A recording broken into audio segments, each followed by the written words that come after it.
I sat in a bankruptcy courtroom packed with strangers, not because I was out of money, but because my parents wanted the entire city to believe I was destitute.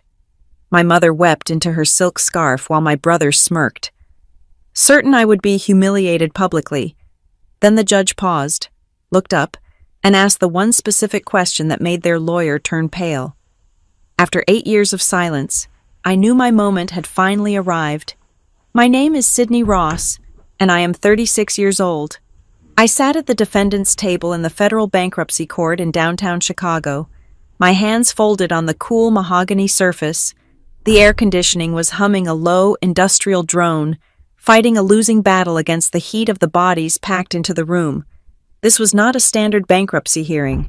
Usually, these proceedings were dry, administrative affairs attended only by tired lawyers and the occasional desperate creditor. But today, Courtroom 7 felt less like a hall of justice and more like a coliseum. My parents had made sure of that. Across the aisle, the plaintiff's table was crowded. My father, Graham Hawthorne, sat with the posture of a man posing for a statue, his spine rigid, his expression capable of winning an Academy Award for grieving father betrayed by wayward child. Beside him sat my mother, Vivian. She was dressed in severe black, a color choice that suggested she was mourning the death of my financial solvency. She held a silk handkerchief to her face, dabbing at dry eyes with the rhythmic precision of a metronome. And then there was Bryce, my brother, the golden boy of Lake Forest. Bryce sat slightly forward, his elbows on the table, exuding the easy confidence of a man who had never been told no without a checkbook eventually appearing to soften the blow. He caught my eye for a fleeting second and offered a small, sad smile. It was a masterpiece of gaslighting. To the gallery behind him, which included 3 reporters from the local papers and a scattering of Lake Forest socialites who treated gossip like oxygen, that smile said, "I tried to save her. I did everything I could. To me," it said, "I am going to crush you into dust, little sister." I looked away, focusing on the seal of the United States hanging behind the empty judge's bench. The room smelled of floor wax and expensive perfume, a nauseating mix that brought back memories of Sunday dinners I had spent years trying to forget. "You doing okay?" The whisper came from my left. Daniela Ruiz, my attorney, did not look at me when she spoke.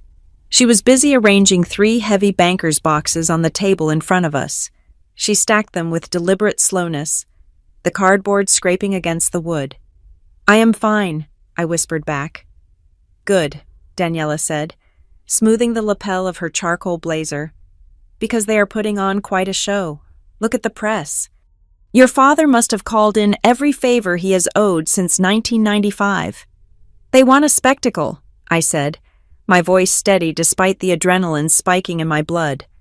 "They do not just want to bankrupt me, Daniela. They want to make sure I can never work in this town again. They want to paint me as the incompetent daughter who played business and lost her brother's inheritance." Daniela finally looked at me. Her dark eyes were hard, intelligent, and devoid of fear. "Let them paint," she said softly. "We brought the turpentine." The bailiff called out, and the room shuffled to its feet as Judge Mallory Keene entered. He was a man in his 60s with a face that looked like it had been carved out of granite and then left out in the Chicago winter for a decade. He did not look happy, the docket was full, and a contested family bankruptcy involving high-profile socialites was likely the last thing he wanted to referee. We sat. The air in the room grew heavy, a physical weight pressing down on my chest. The lawyer for the Hawthorns, a man named Sterling Vance, who charged $600 an hour to destroy lives, stood up. He buttoned his suit jacket with a flourish. "Your Honor," Vance began, his voice a rich baritone that carried to the back of the room without a microphone. "We are here today with heavy hearts. This is not a case of malicious prosecution. This is a tragedy of a family trying to recoup a massive loss caused by mismanagement." He gestured toward me as if I were a stain on the carpet. "The debtor, Ms. Ross, solicited a personal loan from her brother, Mr. Bryce Hawthorne, in the amount of $2.4 million, Vance continued. This money was explicitly earmarked to save her failing technology startup, a company she calls Northbridge Shieldworks. The agreement was clear. The money was an investment to cover payroll and essential server costs to prevent immediate insolvency. A murmur went through the gallery. $2.4 million. To the average person, it was a fortune. To my family, it was a weapon. Vance paced before the bench, weaving a narrative that I had heard 1,000 times over the dinner table, only now it was being transcribed for the legal record. Mr. Hawthorne provided these funds out of love. Your Honor, he wanted to support his sister's ambition, but we have evidence bank statements, emails, witness testimony that shows the company was already a sinking ship. Ms. Ross took the money, burned through it in less than 6 months on frivolous expenses, and is now claiming inability to pay. We are asking the court to pierce the corporate veil, declare the company's assets what little there are forfeit, and grant Mr. Hawthorne immediate relief as the primary creditor. I watched my mother. She let out a soft, audible sob, right on cue.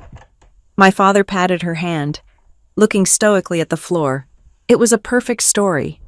The reckless daughter, the benevolent brother, the squandered fortune.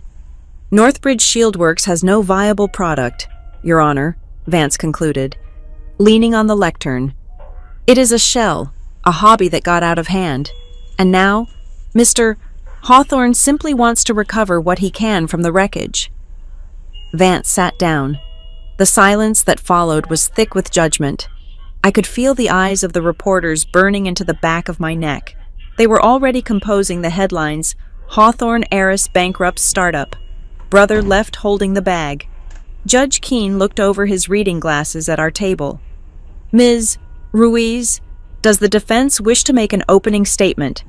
Daniela stood up. She did not pace. She did not use big hand gestures. She stood perfectly still. We do, Your Honor, she said. Her voice was not loud, but it cut through the room's humidity like a scalpel. The narrative presented by Mr. Vance is compelling. It has drama. It has emotion. It has a very large number attached to it. However, it lacks one critical element. She paused, letting the silence stretch for 3 seconds. Truth. Daniela reached for the first of the 3 boxes. We contest the validity of the debt. We contest the claim of insolvency, and we contest the characterization of my client's business as a hobby. The plaintiff claims Ms. Ross borrowed $2.4 million to save a failing company. We will demonstrate that no such transfer ever occurred, that the loan documents submitted to this court are fabrications, and that Northbridge Shieldworks is not only solvent, but is currently one of the most secure financial entities in the state of Illinois. She patted the top of the box. We have prepared 3,000 pages of discovery, Your Honor, forensic accounting, server logs, and sworn affidavits that paint a very different picture of why the Hawthorne family is so desperate to force this company into receivership. Bryce laughed. It was a short, sharp sound, quickly stifled, but it was there. He thought we were bluffing. He thought I was still the girl who hid in her room while he charmed the country club.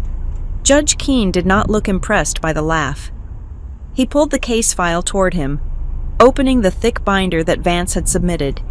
He flipped through the pages, his expression neutral. $2.4 million, the judge muttered, reading.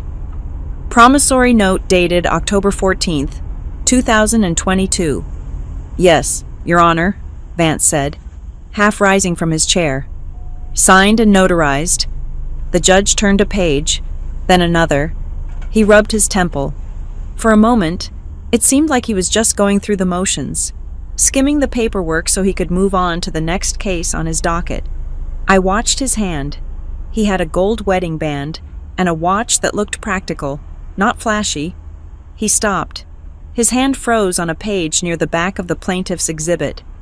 It was the section detailing the assets of Northbridge Shieldworks that Bryce wanted to seize. The judge's brow furrowed. He tilted his head slightly, as if he were trying to read fine print that didn't make sense. He looked up at the ceiling for a moment, narrowing his eyes, searching his memory. Then he looked back down at the document.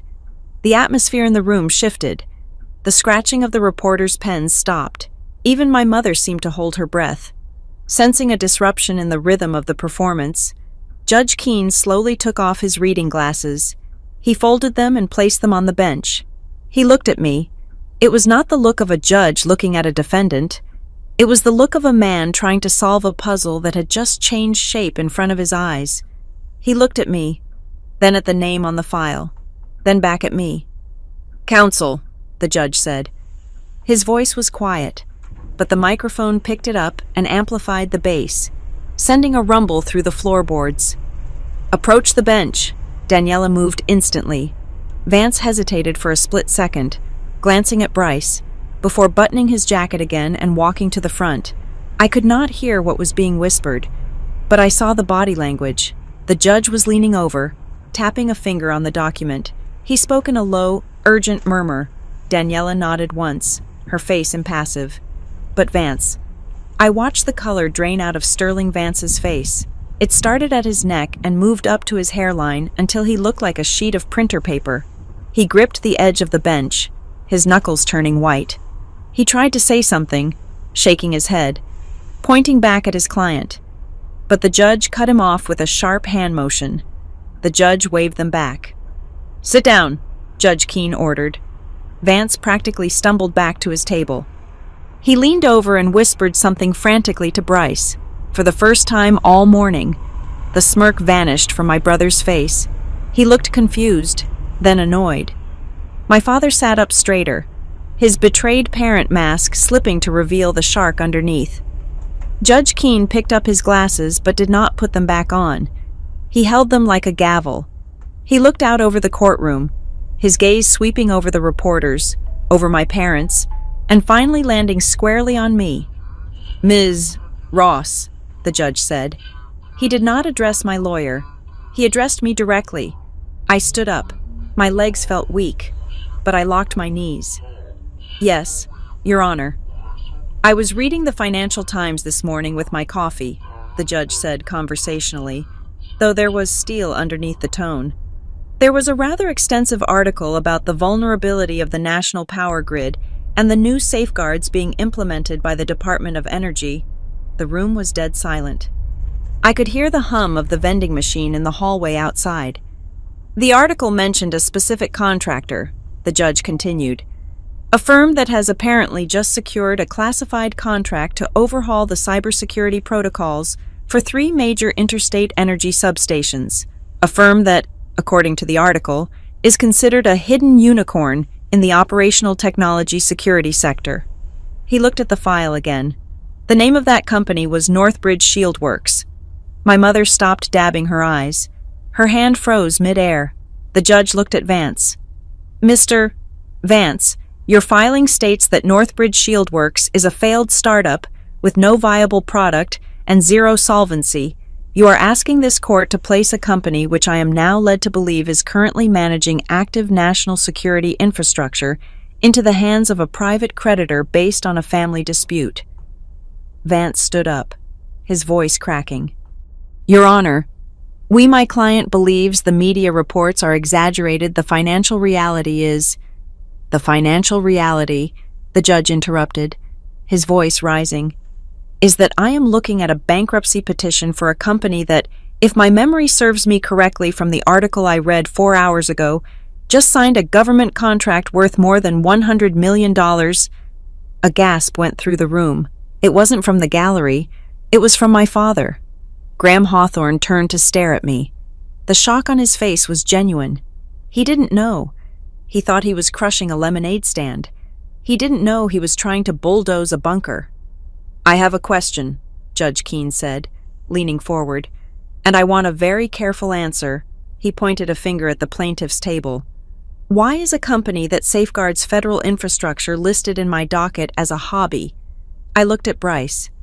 He was staring at the table, his jaw clenched so hard I could see the muscle jumping in his cheek. He knew. Of course he knew. That was why he was here. He wasn't trying to collect a debt. He was trying to hijack a clearance. I looked back at the judge. I kept my face completely neutral, masking the fierce, burning satisfaction that was starting to bloom in my chest. Because, Your Honor, I said, my voice steady and clear, they did not think you would check. The judge stared at me for a long moment. Then he turned his gaze back to Vance, and the look in his eyes was terrifying. It was the look of a man who realized his court was being used as a weapon, and he did not like being the trigger. In that silence, as the reporters frantically began typing into their phones and my mother looked around in panic, I knew one thing for certain. The script had been flipped, the curtain had been torn down, and the 8 years I had spent building my fortress in the dark were about to come crashing down on top of them in the light. To understand why my father looked at me with such genuine shock in that courtroom, you have to understand the ecosystem that created Graham Hawthorne. We grew up in Lake Forest, Illinois, a place where wealth does not shout, it whispers, and usually, it whispers about who is falling behind. In our world, success was not measured by what you built, but by what you maintained. My father ran Hawthorne Crest Advisors, a boutique wealth management firm that handled money for families who had stopped working for a living 3 generations ago. His job was essentially to shake hands, drink single malt scotch, and ensure that the interest rates remained slightly higher than the inflation rates. My brother, Bryce, was the crown prince of this kingdom. From the time he was 5 years old, he was dressed in miniature blazers and taught how to order in French. He was the heir apparent, the golden vessel into which my father poured all his vanity. Bryce did not have to be smart, he just had to be presentable. My sister, Camille, was the diplomat. She viewed the world through the lens of a gala invitation. To Camille, a global crisis was only relevant if it threatened the date of the Botanical Garden fundraiser. She sat on 5 different charity boards, married a man who worked in futures trading, and treated conversation like a game of tennis where the goal was never to let the ball touch the ground. And then there was me. I was the glitch in the Hawthorne matrix. I did everything I was supposed to do on paper. I went to the right prep schools. I learned which fork to use for the salad. And I even earned an MBA from Northwestern. But while my classmates were vying for internships at Goldman Sachs, I was obsessing over the invisible grid that kept the lights on. I fell in love with operational technology security. To most people, that sounds like dry technical jargon. To me, it was the nervous system of the modern world. I was not interested in protecting credit card numbers or email passwords. I wanted to protect the industrial control systems that managed water treatment plants, electrical substations, and hospital oxygen supplies. I saw the vulnerability in the jagged edge where old, rusting infrastructure met the modern internet, and it terrified me enough to make me want to fix it. I remember the day I tried to explain this to my family. It was a Sunday in late November. The sky outside the color of a bruised plum. We were in the library, a room smelling of leather and lemon polish.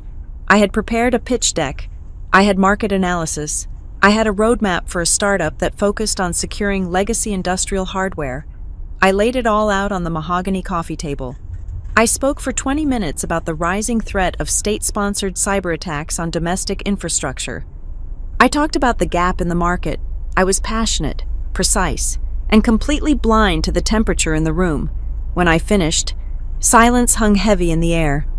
My mother adjusted the pearls at her throat, looking at me with a mixture of pity and confusion, as if I had just announced I wanted to become a professional clown.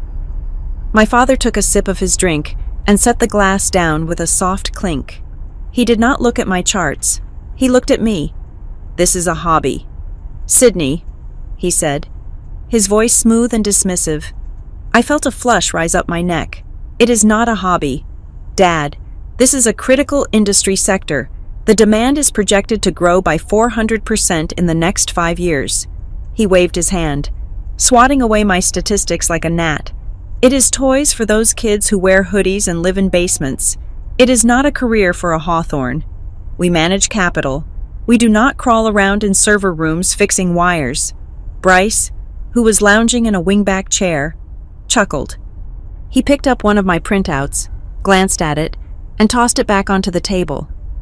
"It sounds a bit like being a glorified mechanic, doesn't it, Sid?" I looked at them.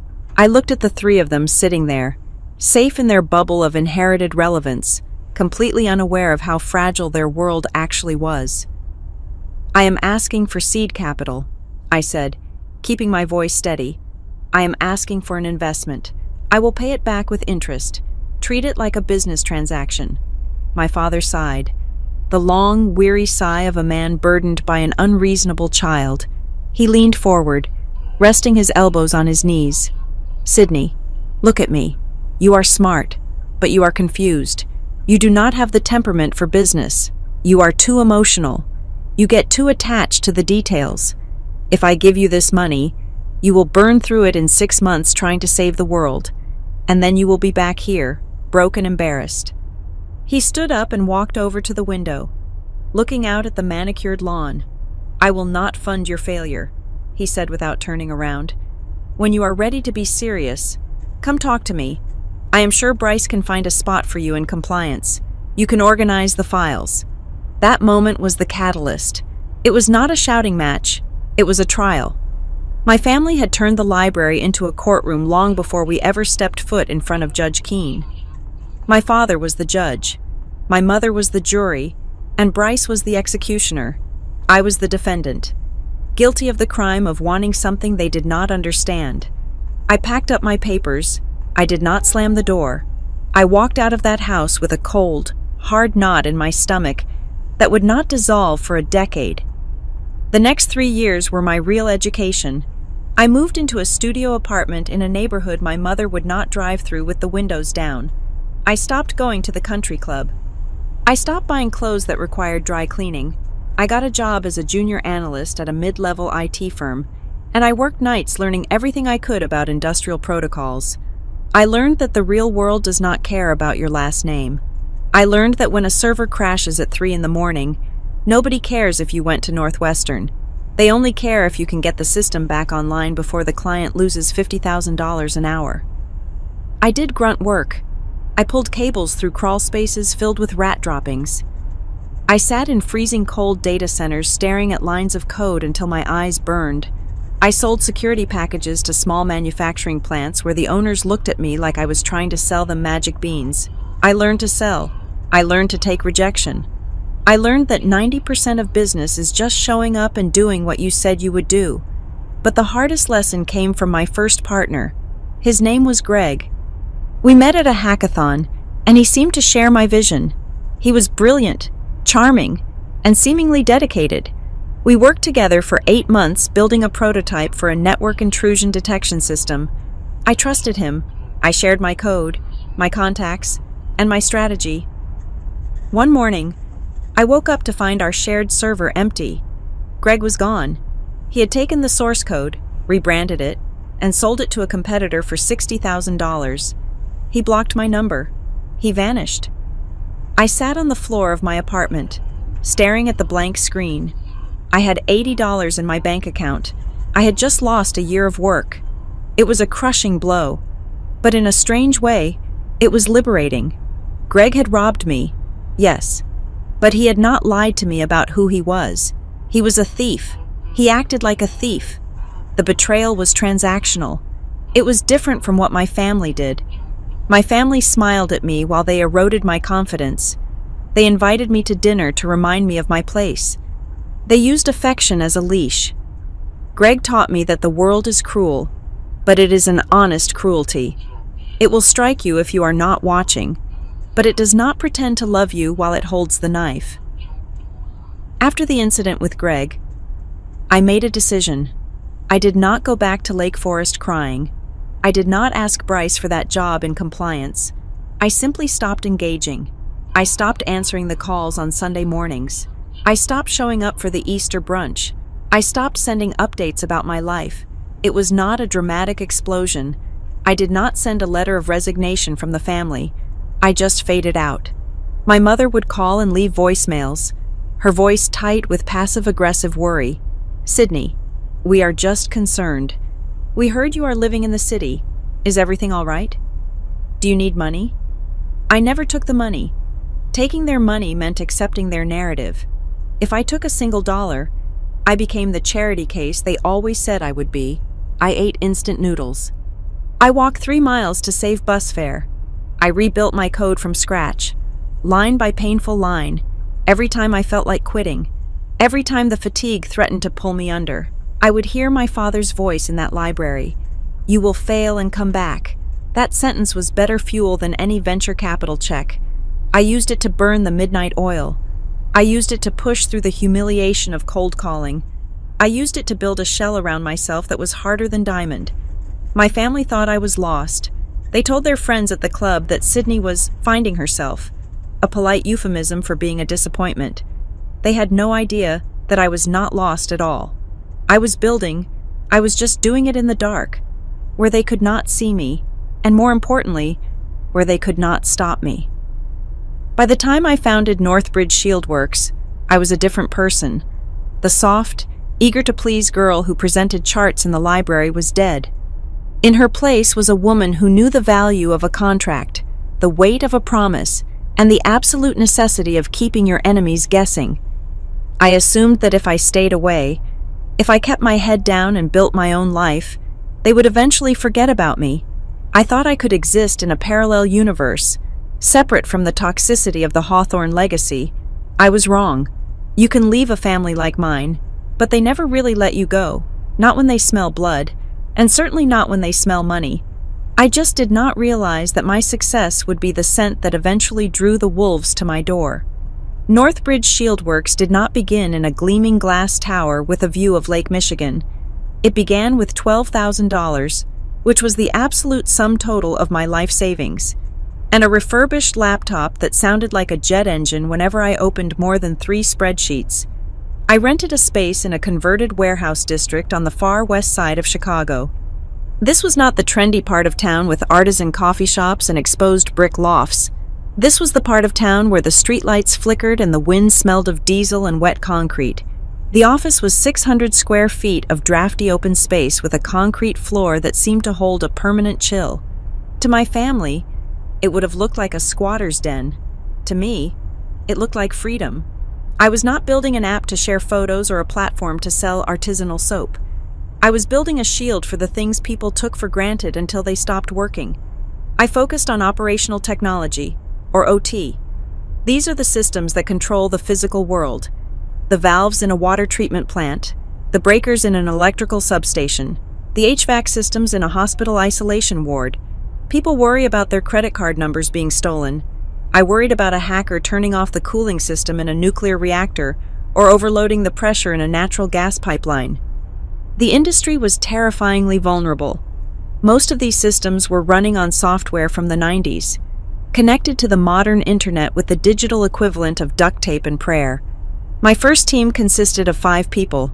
We were a collection of misfits who did not fit the corporate mold. There was Marcus, a network engineer who had been fired from a bank for hacking their security to prove a point. There was Sarah, a code prodigy who dropped out of MIT because she was bored. We did not have a human resources department or a catered lunch. We had folding tables bought from a liquidation sale and a coffee machine that we treated with religious reverence. We did everything ourselves. When we bought our first rack of servers, we did not hire movers. We rented a van, backed it up to the loading dock, and carried the hardware up 2 flights of stairs ourselves. I remember sweating through my shirt, my muscles screaming, terrified that I would drop a $10,000 piece of equipment that I had bought on credit. I looked at Marcus, who was grunting under the weight of the other end, and we just started laughing. It was the laughter of the desperate, the sound of people who have burned their bridges and have no choice but to move forward. Our product was simple in concept, but a nightmare to execute. We built an intrusion detection system specifically for industrial protocols. It had to be invisible, in a corporate network. If an antivirus scan slows down your email for 5 seconds, it is annoying. In an industrial network, if a scan slows down a robotic arm for 5 milliseconds, it can cause a catastrophic failure. Our software had to sit silently on the wire, watching for anomalies without ever touching the operations. We called it the Ghost Protocol. The first year was a blur of 80-hour weeks and constant anxiety. We ate cold pizza at 3 in the morning while staring at lines of code that refused to compile. We pitched to plant managers who looked at us with skepticism, wondering why a young woman was lecturing them about SCADA security. But we were good. We were very good. Our first real break came from a mid-sized utility company in Ohio. They had suffered a ransomware attack that nearly shut down their water pumps. They were desperate, and the big security firms were quoting them 6 months for deployment. We told them we could do it in 2 weeks. We did it in 10 days. When the check for that contract cleared, I stared at the bank balance on my screen for 20 minutes. It was not a fortune, but it was enough to make payroll for 3 months. It was the first time I allowed myself to breathe. As Northbridge started to gain traction, I made a calculated decision that would later become a critical piece of the puzzle. I knew my family. I knew that if the name Sidney Hawthorne started appearing in tech journals, my father would hear about it. He would investigate, and if he saw I was succeeding, he would find a way to intervene. So I erased myself. I legally remained Sidney Ross, keeping the last name of a brief, early marriage that my parents had annulled in spirit, if not in law. But for the public-facing side of the company, for the press releases and the industry panels, I used a professional alias. I became Paige Sterling. Paige was my middle name. Sterling was the name of the street where I rented my first apartment. It worked. When Crane's Chicago Business ran a feature on Chicago's rising cyber defenders, they interviewed Paige Sterling. They published a photo of me, but I was wearing thick-rimmed glasses and looking away from the camera, focused on a monitor. I cut that article out of the magazine with a pair of scissors. I wanted to frame it. I wanted to send it to my father and say, Look at what the hoodie-wearing hobbyist did. Instead, I put the clipping in a manila envelope and locked it in the bottom drawer of my desk. I never told a soul. Not even my team knew the full extent of why I was so paranoid about privacy. They just thought I was eccentric. We grew. We moved out of the warehouse and into a real office park. I hired more engineers. I hired a sales team. But I never let go of that feeling of impending doom. I lived like a person waiting to be discovered. I drove a 5-year-old sedan. I rented a modest condo. I poured every single dollar of profit back into the company. Then came the contract that changed everything. It was a request for proposal from a consortium of federal contractors working for the Department of Energy. They were looking for a unified security architecture for a chain of critical energy substations across the Midwest. This was not just a job. This was a cornerstone of national security. The value of the contract was over $100 million spread out over 5 years. We were the underdogs. We were up against defense giants with lobbyists and legacy pedigrees, but we had something they did not.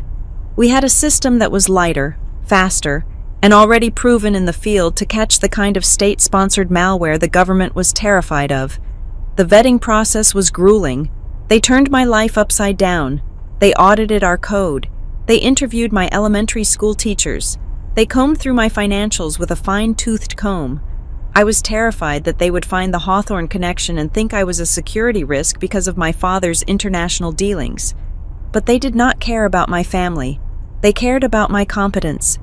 When we won the bid, I did not pop champagne. I went into my office, closed the door, and sat on the floor with my back against the wall. I shook. I physically shook from the adrenaline dump. We had done it. We had secured the future of the company, but with the contract came a new level of scrutiny. The government has clauses for everything.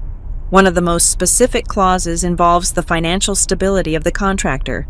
If a contractor files for bankruptcy or is forced into involuntary bankruptcy, it triggers an automatic review. It can lead to an immediate suspension of the contract. The logic is sound if you cannot manage your own money. You cannot be trusted to manage the nation's secrets. I knew this. It was written in bold text on page 42 of the agreement. I thought I was safe. Northbridge was profitable. We had millions in cash reserves. We had zero debt. I had built a fortress that could withstand any cyber attack. I just had not built a fortress that could withstand a family dinner. I still do not know exactly how it happened. Maybe a distant cousin saw a photo of Paige Sterling and recognized the chin. Maybe my father's firm was looking at the same energy sector for investment and stumbled upon our filings. Or maybe, as I later suspected, I had simply let my guard down. I had hired a compliance consultant to help with the government paperwork. She was a nice woman, efficient, chatty. I found out too late that her husband played golf with my brother. It must have been a casual comment, a mention of the massive contract won by a local firm run by a woman who looked vaguely familiar. However it happened, the information traveled from the golf course to the Hawthorne dinner table. They did not see the hard work. They did not see the sleepless nights or the servers carried up the stairs. They saw $100 million. They saw a pie that they had not been offered a slice of. And in the twisted logic of the Hawthorne family, my success was a theft of their potential. I was sitting in my office late one Tuesday evening, reviewing the deployment schedule for the first substation, when my phone buzzed. It was a notification from my personal bank app, a small alert, then another, then an email from a process server. I felt a cold shiver go down my spine, the kind of primal instinct that tells a gazelle the lion is in the tall grass. I opened the attachment. It was a petition for involuntary bankruptcy filed by Bryce Hawthorne. I stared at the screen, the white light burning my eyes. They had found the one loose thread in the tapestry. They knew about the government contract. They knew that a bankruptcy hearing, even a false one, would freeze my clearance. They knew that to save the contract, I might be forced to settle, to pay them off, to give them equity. I lowered the phone. The silence in the office, usually my sanctuary, suddenly felt like the silence of a tomb. I had spent 8 years running, hiding, and building, thinking I had escaped the gravity of my family's greed. But as I looked at the legal seal on the digital document, I realized I had not escaped anything. I had just fattened myself up for the slaughter. I picked up the phone and dialed Daniela Ruiz. I did not cry. I did not scream. The time for emotion had passed.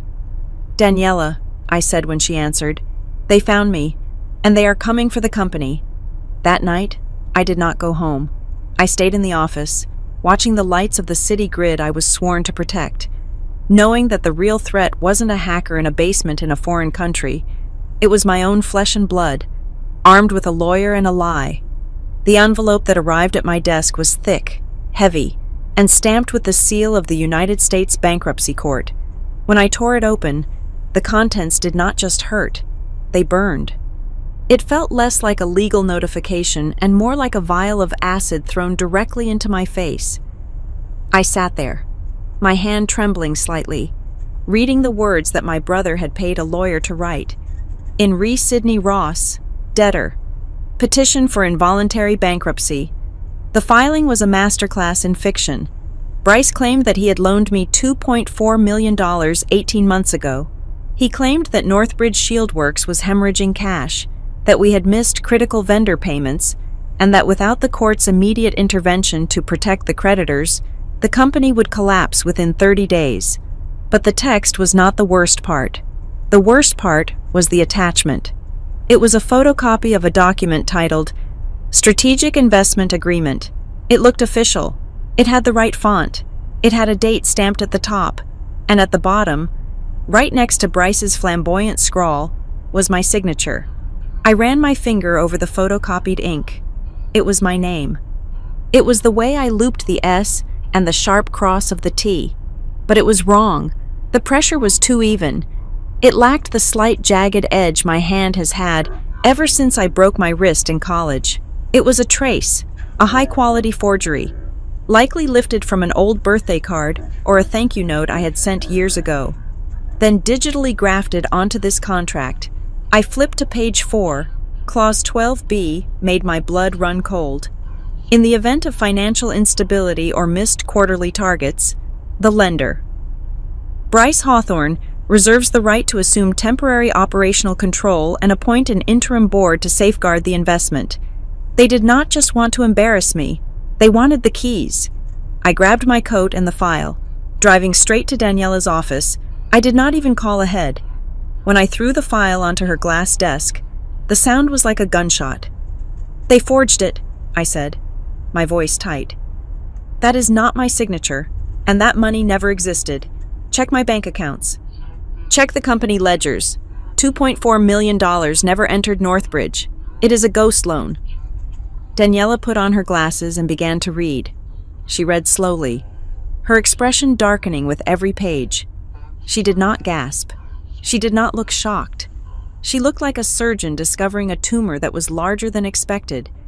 After 10 minutes, she closed the folder and took off her glasses. "They know," she said. "Know what? That I have money." "No," Daniela said, leaning forward. "They know about the federal timeline. Look at the filing date. They filed this yesterday. Do you know what happens next week?" I nodded slowly. The Department of Energy starts the 90-day vetting review for the classified phase. It is the final step before full implementation. "Exactly," Daniela said. "If you are in active bankruptcy proceedings during a vetting review, the government protocol is automatic. They pause the contract. They freeze the clearance. They do not care if the accusations are true or false. They care about risk. A bankrupt contractor is a security risk." She tapped the clause about operational control. "They do not just want to make you look bad. Sydney, they want to lock your hands right when the federal government is watching. They want to force a crisis. If the contract is paused, Northbridge stops getting paid. If you stop getting paid, you might actually run into cash flow problems. And then, who is standing there with a generous offer to buy you out and save the family name?" "Bryce," I whispered. "Bryce," she confirmed. "They want to break your legs and then charge you for the crutches." I stood up and walked to the window, looking out at the Chicago skyline. The cruelty of it was breathtaking. They were willing to sabotage a national security project just to bring me back under their thumb. It was so incredibly selfish, so perfectly Hawthorne. "How did they find out?" I asked, turning back to her. "I know they heard rumors, but this filing it references specific liquidity ratios. It references a pending government receivable. How did they get that close?" I thought back to the last few months. I had been paranoid. I had been careful. Then I remembered the dinner. Not a family dinner, but a business dinner I had attended 3 months ago with a compliance consultant named Linda. She was an older woman, a friend of a friend, someone I had brought in to help double-check our HR policies for the federal bid. She wasn't a bad person, or so I thought, but she was a social climber. She loved to talk about who she knew. I remembered her mentioning, over a glass of wine, that she had run into my mother at a charity auction. "Your mother is such a lovely woman," she had said. "We had a nice chat about how well you are doing." I had frozen then, but Linda had waved it off. "Oh, I didn't give details. Honey, just told her you were landing big fish." "It was Linda," I said, feeling a wave of nausea. "The compliance consultant. She must have fed them the lead." Daniela nodded. "It fits. A chatty consultant looking to curry favor with the wealthy Hawthorns. She probably dropped enough hints for them to realize you were sitting on a gold mine." But as I looked at the fake contract again, something nagged at me. Something about page 7. "Wait," I said. I pulled the document back toward me. I read the paragraph under collateral description, including the intellectual property rights to the Ghost Protocol intrusion detection system, scheduled for Phase 2 deployment at the substations in Gary, Indiana, on November 14th. The room went silent. "What is it?" Daniela asked. My hands went cold. Linda didn't know about Gary, Indiana, and she definitely didn't know the date November 14th. "Are you sure?" "I am positive," I said. "The Gary deployment site was classified until 3 days ago. We only unencrypted that file internally on Monday, and the date November 14th is a soft target. It is not in the official contract yet. It is only on our internal Gantt chart." I looked at Daniela, and the realization hit me with the force of a physical blow. "Linda gave them the general idea," I said, my voice trembling with rage. "But she couldn't have given them this date. She doesn't have access to the project management server." "Then who does?" Daniela asked. "My team," I said. "My engineers. My project managers." "You have a rat," Daniela said flatly. I sank into the chair. A rat. Someone inside Northbridge. Someone I had hired. Someone I had shared coffee with. Someone who had helped me carry servers up the stairs. Someone was feeding my brother specific, real-time details about our operations. It made sense. That was how the forgery was so effective. They mixed a big lie, the loan, with small, verifiable truths, the deployment date. It gave the fabrication a scent of legitimacy, if the judge asked. Bryce could say, "Look, I know about the Gary deployment. How would I know that if I wasn't an investor?" "We have to fire everyone," I said, panic rising in my throat. "I have to purge the team. If I don't, they will leak the defense strategy." "No," Daniela said sharply. "You do absolutely nothing. What they are selling me out. If you start firing people now, you spook the rat," Daniela said, her eyes narrowing. "And right now, that rat is our only connection to Bryce's strategy. We know they are talking. That means we can control what they hear." She pulled a fresh legal pad toward her. "We are going to fight this on two fronts. Sydney, in the courtroom, we will attack the forgery. I will get forensic handwriting experts. We will subpoena your brother's bank records to prove the money never left his account. That is the shield." "And the sword?" I asked. "The sword is the leak," she said. "We need to prove to the judge that this isn't just a family dispute, but a coordinated corporate espionage campaign. We need to catch your brother using insider information that he should not have." "How?" "You said November 14th was a soft target date," Daniela said. "Change it." I looked at her, understanding dawning on me. "We set a trap," I said. "Exactly. This is what we are going to do.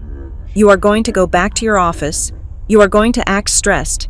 You are going to act like you are crumbling under the pressure. And then, you are going to issue a new, highly confidential internal memo to your management team." "What does the memo say?"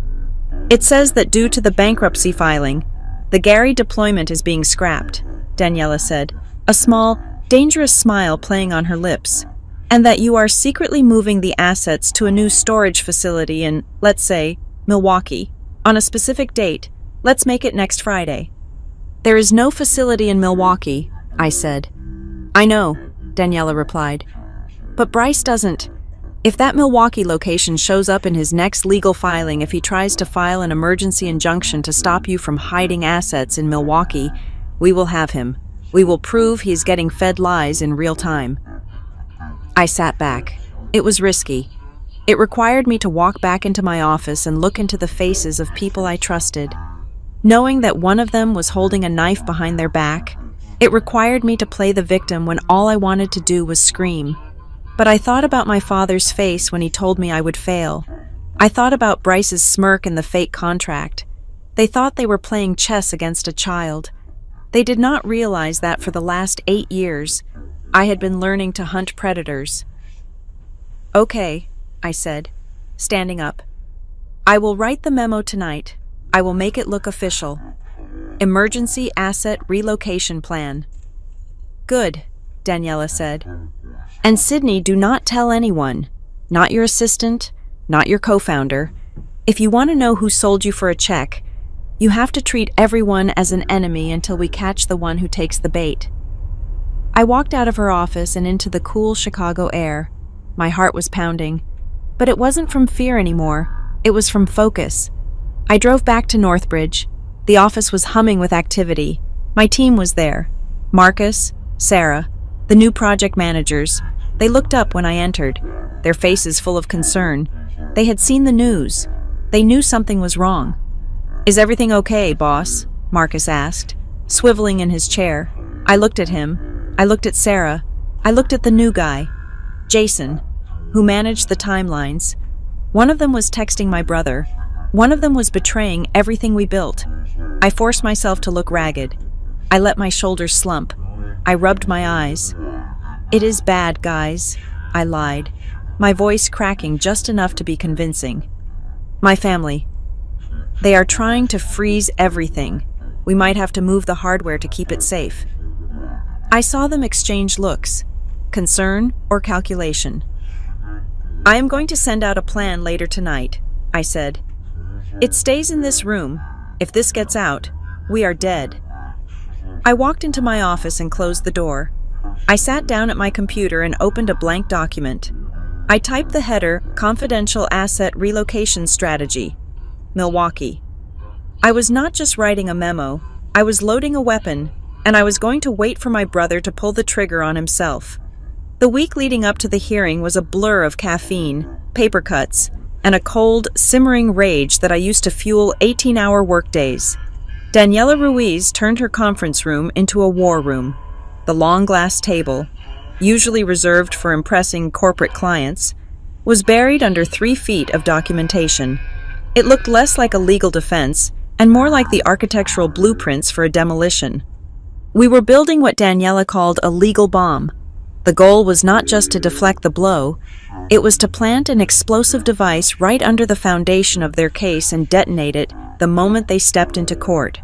Daniela had assembled a team of forensic accountants and independent auditors who worked in shifts. They combed through 5 years of Northbridge's financial history. Every server purchase, every coffee run, every consulting fee was accounted for. We had tax returns that matched our bank statements down to the penny. We had sworn affidavits from our actual investors, 2 quiet angel investors from Silicon Valley, who were horrified by Bryce's claims confirming that no Hawthorne money had ever touched the company's accounts. "This is the shield," Daniela said, slapping a thick binder labeled Audit 2023. "This proves you are solvent, but to win, we need to prove they are liars." I was sitting in the corner with my laptop, digging through the digital graveyard of my relationship with my brother. Daniela needed context. She needed proof of the hostility that existed before the bankruptcy filing. "I found it," I said, my voice hoarse. I spun the laptop around. On the screen was an email chain from October of 2022.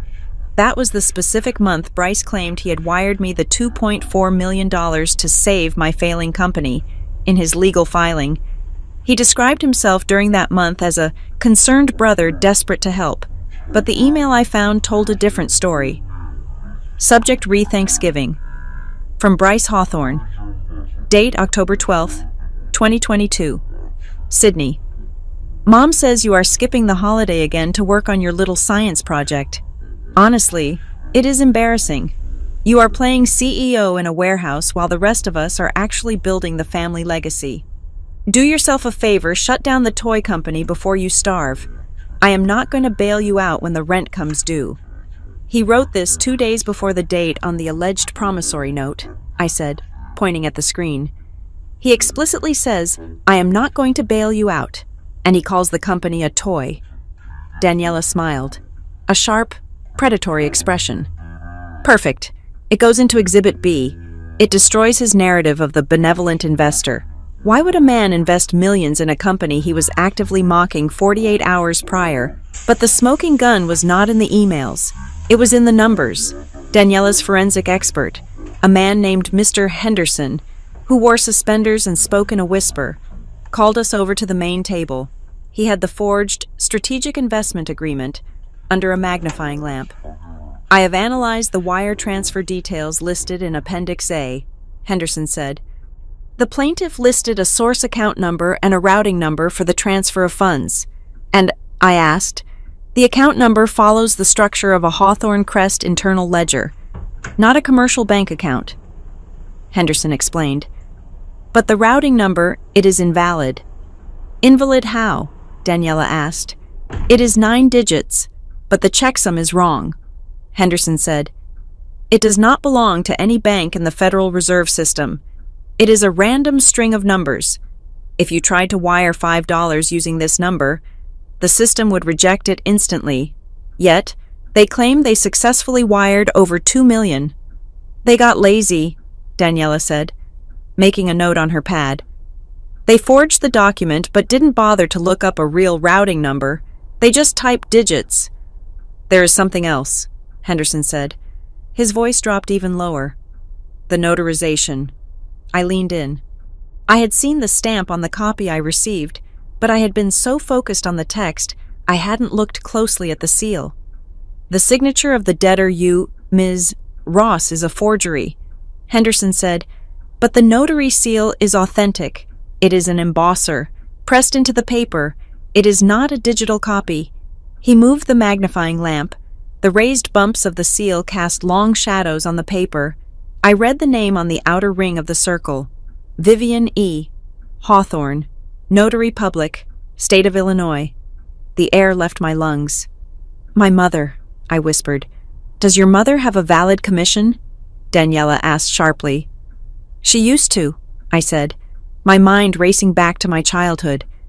She was a paralegal for my father's firm in the 90s. She kept her license active to notarize trust documents for clients, but she hasn't worked in 20 years. She stamped this, Henderson said. The impression is physical. That means she had the paper in her hand. She pressed the handle.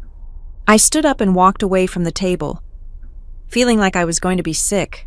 Up until this moment, I had told myself a comforting lie. I had told myself that Bryce was the villain and my parents were just his enablers, that they were blinded by love for their son and just went along with whatever he said. I thought my father was arrogant and my mother was weak, but this was active participation. My mother had sat at a table, taken a document she knew was a lie, and used her state-issued seal to give it legal weight. She wasn't just watching the play. She was building the set. She was willing to commit a felony notary fraud to help Bryce destroy me. This changes the dynamic, Daniela said quietly from behind me. If we prove the seal was used fraudulently, your mother isn't just a witness. She is a co-conspirator. We can compel her testimony, and if she lies on the stand about a document she stamped, she is looking at perjury. Do it, I said. I turned around. The sadness was gone. It had been replaced by a cold, hard clarity. If she wanted to be part of the legal process, let's treat her like a legal party. Subpoena her. Daniela nodded. Done. She then pulled a file from her briefcase. Now, we have to talk about the other threat, the dirty play. What else can they do? I asked. They have already sued me. They can try to kill your reputation before we even get to court, Daniela warned. It is a common tactic in hostile takeovers. They might try to impersonate a court official or a trustee. They might send letters to your clients saying that Northbridge is under financial restructuring and that all payments should be redirected or accounts frozen. My stomach tightened. The federal contract. Exactly, she said. If the Department of Energy receives an official-looking letter from a bankruptcy trustee claiming that your security clearance is under review, they won't call you to ask if it is true. They will just pull the plug. Bureaucracy is allergic to risk. I knew she was right. I grabbed my phone. I need to get ahead of this, I said. I need to call the contracting officer. Now. Good, Daniela said. Be professional. Be calm. Tell them it is a malicious litigation and that you are handling it. I stepped into the hallway to make the call. My hands were shaking, but my voice was steady. I spoke to the deputy director of the Oversight Committee. I told him that a disgruntled family member had filed a frivolous claim and that we were moving to dismiss it with prejudice. I gave him Daniela's contact information and the case number. We are fully operational, sir, I said. This is a personal attack, not a financial reality. I wanted you to hear it from me first. The silence on the other end lasted 3 seconds. Thank you for the heads up, Ms.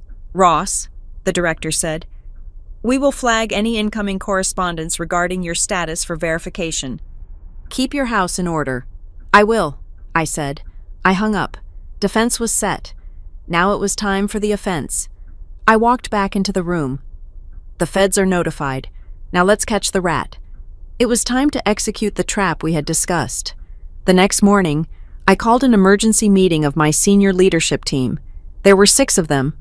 Marcus, my lead engineer, Sarah, the architect, Jason, the project manager, and 3 others who handled operations and compliance. We gathered in the glass-walled conference room at Northbridge. I looked at their faces. I had hired these people. I had shared beers with them. I had given them bonuses when we hit milestones. And I knew, with sickening certainty, that one of them was reporting to Bryce. I threw a folder onto the table. I made sure my hands trembled slightly. I let dark circles show under my eyes. We have a problem, I said, my voice low and stressed. The bankruptcy filing is getting complicated. My lawyers think the court might try to freeze our assets here in Chicago. What does that mean for the deployment? Jason asked. He was a sharp guy, Ambitious, always asking about timelines. It means we can't keep the hardware here, I lied. If they lock the doors, we lose the servers for the Gary project. We can't let that happen. I opened the folder. Inside was the fake plan I had typed up the night before. I am initiating an emergency protocol, I said, looking at each of them in the eye. Tonight, at midnight, we are moving the primary server racks and the source code backups to a secure off-site facility. Where? Marcus asked. Milwaukee, I said. I have rented a private storage vault in the 3rd Ward. It is off the books. It is cash only. The court doesn't know about it, and my family doesn't know about it. I slid the paper across the table. It had a fake address in Milwaukee and a detailed inventory list. This leaves the building tonight, I said. Do not put this in email. Do not put this on Slack. Verbal orders only. If anyone asks, the servers are down for maintenance. I watched them. Sarah looked anxious. Marcus looked annoyed at the extra work. Jason looked down at the paper. He studied the address. He didn't write it down. But I saw his eyes track the lines, memorizing it. Is that legal? Jason asked, looking up. Moving assets during a bankruptcy. It is survival, I said. Are you with me or not? We are with you. Sydney. Sarah said. Good, I said. Dismissed. They filed out. I stayed in the room, watching through the glass. 10 minutes later, I saw Jason walk out to the parking lot. He held his phone to his ear. He paced back and forth near his car, talking animatedly. I didn't need to hear the conversation. I knew who he was calling. 2 days passed. The silence from the Hawthorne camp was deafening. Then, on the morning before the hearing, Daniela called me. Check your email, she said. Vance just filed an emergency motion. I opened the document. My heart hammered against my ribs. Motion for temporary restraining order and emergency seizure of assets.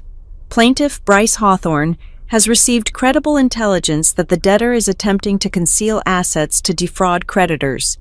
Specifically, the debtor is conspiring to transport critical hardware and intellectual property to an undisclosed location in Milwaukee, Wisconsin, to avoid the jurisdiction of this court. I let out a breath I didn't know I was holding. They took the bait, I said to the empty room. They swallowed it whole, Daniela said. He put Milwaukee in a sworn affidavit. He just proved that he has unauthorized access to your internal and fake company communications. We have him, I said. We have him, she agreed. Bring that motion to court tomorrow. It is the nail in the coffin. I closed the laptop. The sun was setting over the Chicago skyline, turning the buildings into silhouettes of gold and steel. Tomorrow morning, I would walk into that courtroom and face the people who had raised me. I thought about my mother's notary seal. I thought about Jason's betrayal in the parking lot. I thought about the routing number that led nowhere. They had spent my entire life telling me I wasn't enough. They had hired lawyers to strip me of my name and my work. They wanted a show. They wanted a public execution of my dignity. I stood up and smoothed my blazer. Okay, I said aloud to the empty office. You want a show? I will give you a show. The morning of the hearing, the sky over Chicago was a flat, oppressive gray, the kind of weather that felt less like a meteorological event and more like a mood setting for a funeral. I stepped out of the taxi a block away from the federal courthouse, needing a moment of air before entering the arena. I was wearing a navy blue suit armor I had bought specifically for this day and carrying a single, slim briefcase. Daniela met me at the corner. She looked impeccable.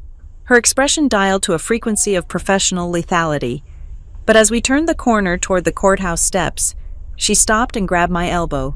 Do not look left, she warned, her voice low, and keep walking. I looked left. I could not help it. There was a van parked near the entrance with a satellite dish on the roof. Standing on the concrete steps were 3 camera crews and a gaggle of reporters holding microphones with channel logos I recognized. Why are they here? I asked, my stomach tightening. Bankruptcy hearings are boring. This is administrative. Not when the defendant is a Hawthorne, Daniela said, steering me forward. Someone tipped them off. The narrative is already out there. Sydney, tech heiress squanders family fortune in fake startup. It is clickbait gold. They want a shot of you looking devastated. As we ascended the stairs, the flashbulbs started popping. It was disorienting, a strobe light effect in the dull morning light. A reporter from a local tabloid thrust a microphone toward my face. "Ms. Ross, is it true you defrauded your brother of $2.4 million? Miss Ross, do you have a comment on the allegations that Northbridge is a shell company?" I kept my eyes forward, fixing my gaze on the revolving brass doors. I wanted to scream. I wanted to grab the microphone and tell them that I built my company with sweat and sleepless nights while my brother was buying sports cars. But I knew that was exactly what they wanted. An angry woman is an unstable woman. A silent woman is a mystery. We pushed through the doors into the lobby, the noise of the street cutting off instantly as the heavy glass sealed behind us. But the scene inside was arguably worse. The lobby of the federal courthouse is usually a place of quiet transit, filled with lawyers checking watches and defendants looking at their shoes. Today, it looked like a cocktail hour at the Lake Forest Country Club. My father, Graham Hawthorne, was standing near the security checkpoint. He was not looking at his phone or reviewing documents with his legal team. He was shaking hands with a city councilman who just happened to be passing through. My father threw his head back and laughed, a rich, booming sound that echoed off the marble walls. He looked relaxed, powerful, and utterly in control. He was treating the destruction of my life as a networking opportunity. And then there was my mother. Vivian Hawthorne sat on a wooden bench nearby, surrounded by two of her friends from the charity board. She was dressed entirely in black, not a chic, business black, but a heavy, mournful black. She wore a veil of netting over her face, just sheer enough to show her red-rimmed eyes. It was a costume. She was dressed for the funeral of her daughter's reputation. "Look at them," I whispered to Daniela. "They are enjoying this." "Of course they are," Daniela replied, checking us in at the security desk. "This is their stage. You are just the prop." As we cleared the metal detector and gathered our bags, Bryce detached himself from his lawyer and walked toward us. He was wearing a suit that probably cost more than my first car. He stopped 5 feet away, knowing exactly where the sightlines were for the reporters still lingering by the glass doors outside. He looked at me with a performance of sad resignation. "Sydney," he said, his voice pitched just loud enough to carry to the onlookers. "It didn't have to end like this. I tried to help you. I really did." I felt the heat rise in my cheeks. The audacity was suffocating. "You forged a contract." "Bryce," I said, my voice shaking despite my best efforts. He stepped closer, his eyes cold and dead. "It is finally time for you to pay the price," he said, smiling a smile that didn't reach his eyes. "By noon, you will be nothing." I opened my mouth to retort, to tell him about the routing number, about the notary seal, about the lie he lived every day. Daniela's hand clamped onto my shoulder, hard. "Don't," she hissed in my ear. "He is fishing for a reaction. If you scream at him in the lobby, you look unhinged. If you look unhinged, the judge wonders if you are capable of running a company. Walk away." She was right. I swallowed the bile in my throat and turned my back on him. We walked toward the elevators, leaving Bryce standing there, posing for an audience that didn't know the play was about to change genres. We were halfway down the corridor toward courtroom 7 when my phone buzzed in my pocket. I ignored it. It buzzed again, then a third time, a long, sustained vibration indicating a call. I pulled it out. The caller ID made me stop in my tracks. It was the chief information officer of the regional hospital network. We secured one of our oldest and most critical clients. "I have to take this," I said to Daniela. "Sydney, we are on in 10 minutes, she warned. "It is the hospital," I said, already sliding the answer button. "Hello, this is Sydney." "Sydney, what in the hell is going on?" The voice on the other end was high-pitched, bordering on panic. "We just got a flag from our firewall. Someone is trying to access the admin panel for the oxygen regulation servers." "What?" I gripped the phone tighter. "Who?" "We received an email 10 minutes ago," the CIO shouted. "It is from a trustee, Bryce Hawthorne. It says Northbridge is in liquidation and that under court order, we are required to hand over the root passwords to him immediately for asset verification." He attached a court document. My blood ran cold. "Do not give him anything," I commanded, my voice dropping into the command tone I used during cyber incidents. "That is a phishing attempt. Lock the system. Whitelist only my IP address. Do it now." "I already locked it," the CIO said. "But Sydney, the email, it is specific. It references the server migration. It says he needs access to verify the Milwaukee transfer before the assets go offline." I froze. The world seemed to slow down. "Say that again," I whispered. "The email says he needs to verify the inventory before it moves to the Milwaukee facility," the CIO repeated. I looked at Daniela. She was watching my face, and she saw the moment the realization hit me. "Send me that email," I said to the CIO. "Forward it to me right now, and include the headers." "Sent," he said. I hung up. My phone pinged instantly with the new message. I opened it. There it was, in black and white. An email sent from Bawthorne Hawthorne Crest, come to a critical infrastructure client. Subject urgent. Court-ordered asset seizure, Milwaukee transfer protocol, to whom it may concern. As the court-appointed trustee for the estate of Sidney Ross, I require immediate administrative access to verify software assets prior to their relocation to the Milwaukee storage facility. I handed the phone to Daniela. My hand was not shaking anymore. It was steady as a rock. "He fell for it," I said softly. Daniela read the email. Her eyes widened. "He didn't just fall for it. He just committed wire fraud. He is impersonating a federal trustee. He is demanding access to a hospital's life support infrastructure based on a lie we fed him 48 hours ago."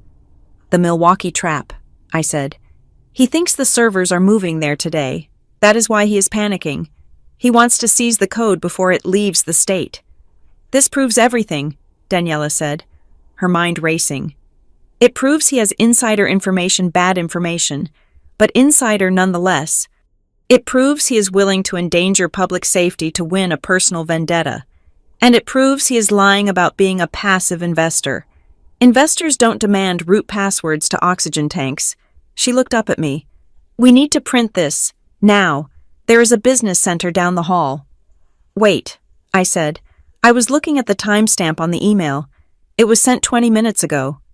"He sent this from his phone," I said. "He is in the building. He is so arrogant he thinks he can hack my clients while waiting for the judge to bang the gavel." We ran to the business center. While the printer churned out 5 copies of the incriminating email, the smoking gun that carried the scent of my brother's desperation, I thought about the timeline.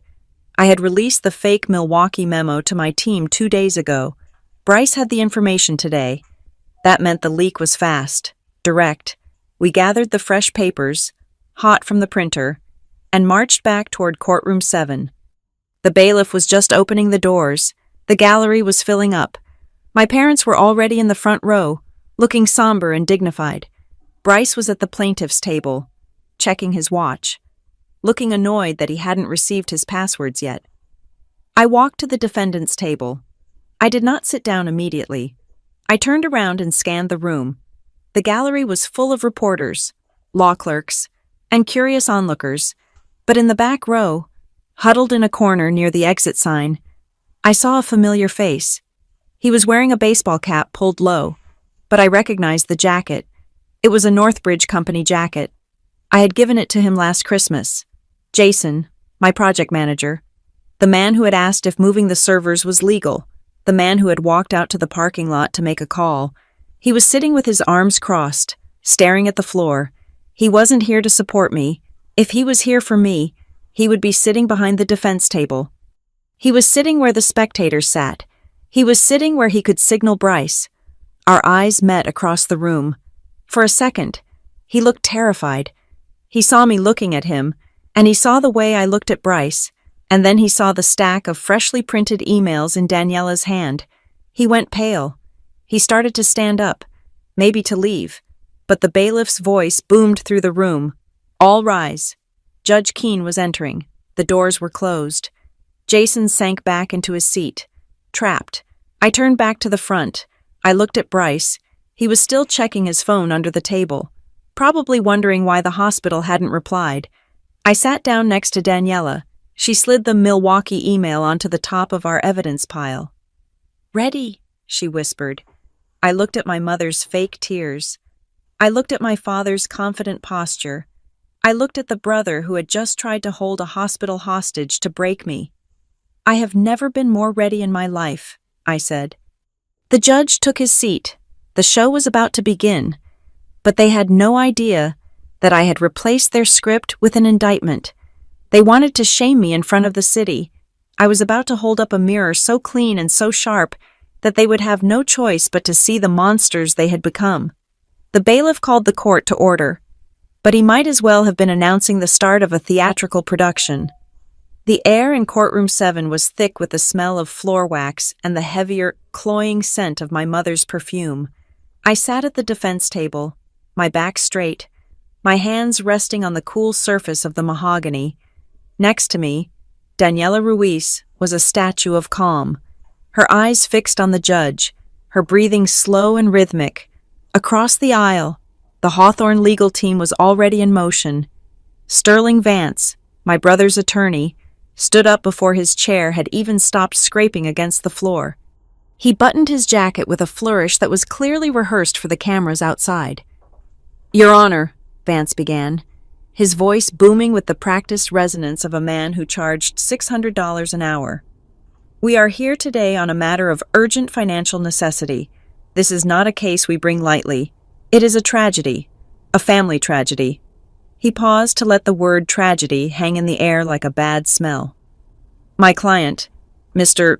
Bryce Hawthorne, is a man of immense patience and generosity," Vance continued, gesturing to where Bryce sat.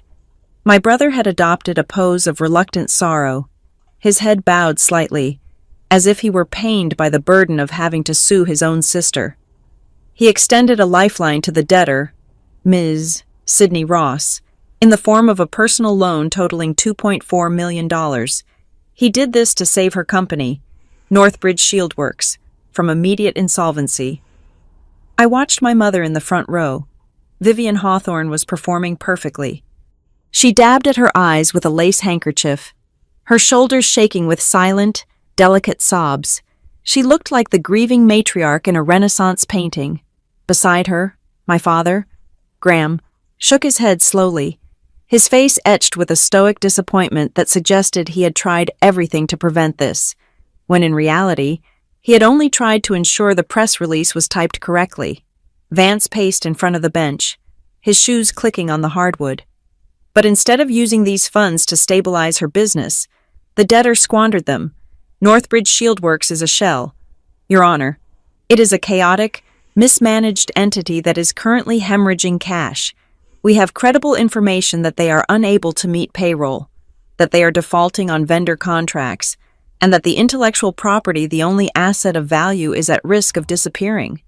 He turned and pointed a finger at me. It was a sharp, accusing motion. "We are asking the court to appoint a trustee immediately," Vance thundered. "We are asking for the keys to the building before Ms. Ross destroys what little value remains. We are asking you to protect the creditors from a CEO who is clearly out of her depth." The gallery murmured. I could hear the scratching of pens on notepads. The reporters were eating it up. Tech heiress incompetent. Brother steps in to save day. It was the story they had written before they even walked through the doors. I looked at Daniela. She did not move. She did not object. She simply waited. Judge Mallory Keene sat behind the high bench, his face unreadable. He was a man who had seen everything from corporate fraud to personal bankruptcy, and he had the tired eyes to prove it. He pulled the case file toward him, adjusting his reading glasses. He flipped open the thick binder Vance had submitted. "Counsel," the judge said, his voice dry and scratching, "you are alleging total insolvency." "Yes, Your Honor," Vance said, leaning on the lectern. "The company is a sinking ship." Judge Keene nodded slowly. He turned a page. then another. The room fell into a heavy silence, broken only by the sound of paper turning and my mother's theatrical sniffling. I watched the judge's eyes. He was scanning the summary of the petition. He read the claims of debt. He read the request for immediate seizure of assets. Then, his hand stopped. He was looking at the cover sheet of the exhibit list, specifically at the full legal name of my company, Northbridge Shield Works. His brow furrowed. He blinked, as if trying to clear a smudge from his glasses. He looked up at the ceiling for a brief second, his eyes narrowing in thought, and then looked back down at the paper. It was the look of a man trying to retrieve a specific memory from a crowded filing cabinet in his brain. He turned the page back. He read the paragraph again. Suddenly, the atmosphere in the room shifted. The boredom vanished from the judge's face, replaced by a sharp, piercing alertness. He took off his reading glasses and set them down on the bench with a deliberate click. He did not look at Vance. He did not look at Bryce. He looked directly at me. "Ms. Ross," Judge Keene said. His voice was not loud, but it had a weight that silenced the murmuring gallery instantly. It was a tone that demanded absolute truth. I stood up. My legs felt solid. "Yes, Your Honor." The judge leaned forward, clasping his hands together. "I want you to answer a question for me, and I want you to be very precise." "I will, Your Honor." "Ms. Ross," the judge said, enunciating every syllable, "is Northbridge Shield Works currently a prime contractor for a critical infrastructure project under the jurisdiction of the federal government?" The silence that followed was absolute. It was a vacuum. The reporter stopped writing. My mother froze mid-sob. Bryce, who had been inspecting his cuticles, snapped his head up. I looked the judge in the eye. "Yes, Your Honor, we are..." "Specifically," the judge continued, his gaze intensifying, "does your company manage security protocols for the Department of Energy?" "We do, Your Honor," I replied, my voice ringing clear in the quiet room. "We are currently under contract to secure the operational technology for regional power substations." Judge Keene stared at me for a long moment, confirming what he had read, confirming the memory of the article that had likely been sitting on his breakfast table just that morning. Then, he slowly swiveled his chair to face the plaintiff's table. Sterling Vance was smiling a confused, frozen smile. He looked like a man who had walked onto a tennis court only to realize his opponent was holding a machine gun. "Mr. Vance?" the judge said. His voice was dangerously soft. "Are you aware of the entity you are asking this court to seize?" "Your Honor, I believe it is a software startup," Vance stammered, his confidence evaporating. "A small family business." "A family business," the judge repeated. "You have filed a petition to force an involuntary bankruptcy on a defense contractor. You are asking me to hand over the administrative keys and passwords of a national security asset to a private creditor." The judge picked up the file and dropped it back onto the desk. It made a loud, flat thud. "Do you have any idea," the judge asked, his voice rising, "what happens to a federal clearance when a contractor enters bankruptcy proceedings?" Vance opened his mouth, but no sound came out. He looked at Bryce. Bryce looked furious, his face flushing a deep, angry red. "It freezes," the judge snapped. "The contract is suspended. The security protocols are audited. The grid," he pointed a finger at the ceiling, "is left vulnerable." "Your Honor, we simply want to collect a debt." Vance tried to pivot. "The nature of the business is irrelevant to the debt owed to Mr. Hawthorne." "The nature of the business is entirely relevant when you are asking a federal court to interfere with it," Judge Keene barked. He motioned with his hand, a sharp, cutting gesture. "Counsel, both of you, approach the bench. Now." Daniela stood up smoothly. She did not look at me, but I saw the corner of her mouth twitch upward by a millimeter. She walked to the front of the room. Vance practically tripped over his own feet to join her. I sat alone at the table, feeling the eyes of the room on my back. The gallery was buzzing now. The reporters were typing frantically into their phones. The narrative of incompetent heiress had just crashed headfirst into the phrase national security. I watched the sidebar conference. Judge Keene was not whispering politely. He was leaning over the bench, his face inches from Vance's. I could not hear the words, but I could hear the hiss of his voice. He was pointing at the documents. He was pointing at Bryce. Vance was nodding rapidly, his face draining of color until it matched his white shirt collar. His hands were shaking. He tried to say something, pointing back at his client, but the judge cut him off with a look that could have stripped paint from a wall. Bryce was shifting in his seat. He looked around, trying to catch his lawyer's eye, but Vance refused to look back. For the first time, the golden boy looked small. He looked like a child who had broken a vase and was waiting for his father to find the pieces. My father, Graham, had stopped smiling. He was leaning forward, whispering urgently to my mother. He knew.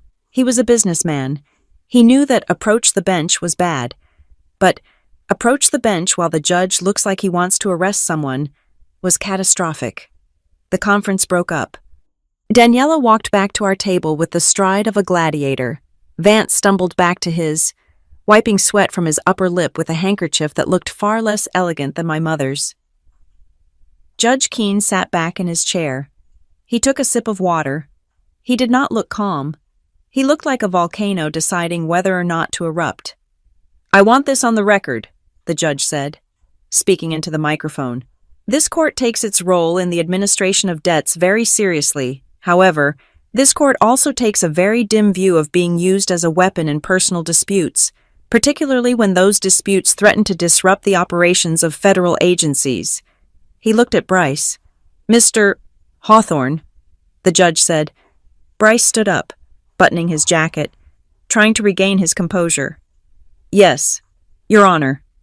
Your counsel has just informed me that you are the sole source of the information regarding the alleged insolvency of this company," the judge said. "You claim that Northbridge is collapsing." "It is, Your Honor," Bryce said, his voice smooth again. "My sister is hiding the truth." "We will see about the truth," the judge said darkly. "Because let me be very clear with you. Mr. Hawthorne, we are no longer just looking at a bankruptcy petition. We are looking at the provenance of these documents. If I find that this court has been misled, or that documents have been fabricated to trigger a default on a government contract, the consequences will not be civil. Do you understand me?" "I don't understand, Your Honor," Bryce said, his brow furrowing. "I am the creditor here." "The consequences," the judge repeated, leaning forward, "will be criminal, perjury, fraud upon the court, and potentially interference with federal operations." The word criminal hung in the air like a guillotine blade. Bryce stopped. His mouth stayed slightly open. The smirk, the arrogant tilt of his head, the look of the aggrieved brother, it all vanished. For the first time in his life, Bryce Hawthorne looked at a person in authority and realized that his last name was not a shield. He sat down slowly. He looked at Vance, but Vance was staring at his shoes. I watched them. I watched the fear take root in their eyes. They had come here to strip me naked in front of the world. They had come to laugh as my company was torn apart. But the judge's question had changed the light in the room. It was no longer a spotlight on my failure. It was an interrogation lamp pointed directly at their fraud. Daniela leaned over to me. "He opened the door," she whispered. "Now, we walk through it." "Ms. Ruiz," the judge said, turning to my lawyer, "you may proceed with your defense, and I suggest you start by explaining why a solvent defense contractor is sitting in my bankruptcy court." Daniela stood up. She picked up the first of our binders. She picked up the stack of forensic reports. And she picked up the email, the one Bryce had sent to the hospital 20 minutes ago. "Thank you, Your Honor," Daniela said. "We intend to do exactly that, and we intend to show that this petition was not filed to collect a debt. It was filed to facilitate a hostile takeover based on stolen, and ultimately false, information." She walked to the podium. The room was silent, but it was a different kind of silence than before. It was the silence of a predator having realized that the prey was armed. I looked at Jason in the back row. He had pulled his cap down even lower. trying to disappear into the wood of the bench. He knew what was coming. I looked at my mother. She had stopped crying. She was staring at the judge with wide, terrified eyes, her hands clutching her purse so tightly her knuckles were white. She had stamped that document. She had put her name on the line. And now, the judge was talking about prison. I took a deep breath. The air in the courtroom didn't smell like perfume anymore. It smelled like ozone. It smelled like the storm had finally broken. And I was the lightning. Daniela Ruiz did not shout. She did not pound the table. She simply walked to the center of the room, positioned the projector screen so the entire gallery could see, and began to dismantle the Hawthorne family myth, piece by agonizing piece. "Your Honor," Daniela said, her voice cool and measured. "The plaintiff's entire case rests on a single document, the so-called Strategic Investment Agreement. They claim this document proves a debt. We claim it proves a crime." She clicked a remote. A blown-up image of the signature page appeared on the screen. On the left was the signature from Bryce's document. On the right were 20 different samples of my actual signature taken from tax returns, driver's licenses, and verified contracts over the last 10 years.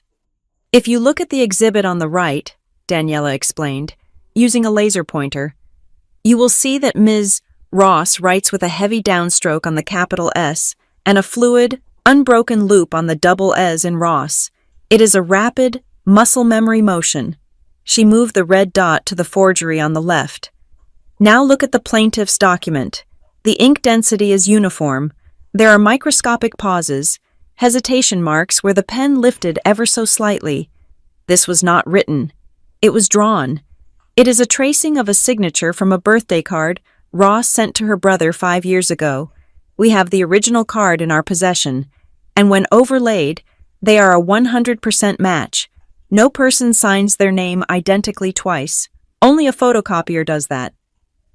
Bryce shifted in his seat, tugging at his collar. His lawyer, Vance, was furiously writing notes, but he looked like a man rearranging deck chairs on the Titanic. "But the forgery is lazy," Daniela continued, clicking to the next slide. "Mr. Hawthorne claims to be a sophisticated investor, yet the document is riddled with errors that no actual investor would make. Errors that a hoodie-wearing hobbyist, as he likes to call my client, would spot in seconds." The screen changed to the banking details section of the contract. "The routing number listed for the wire transfer is 9 digits, Daniela said. "But the checksum, the mathematical algorithm used by the Federal Reserve to validate banks, fails. This number does not exist. It is a random string of digits typed by someone who has never actually wired money from a commercial account." She turned to the judge. "And even if the number were real, the money was not. We subpoenaed Mr. Hawthorne's personal and business accounts for the month of October, 2022, at the exact moment he claims to have wired $2.4 million to save my client." Daniela paused for effect. "His primary checking account was overdrawn by $400.50. A ripple of laughter went through the back of the room. It was a nervous, shocked laughter. The golden boy of Lake Forest, the heir apparent, was broke. Or at least, he was cash poor and pretending to be a tycoon.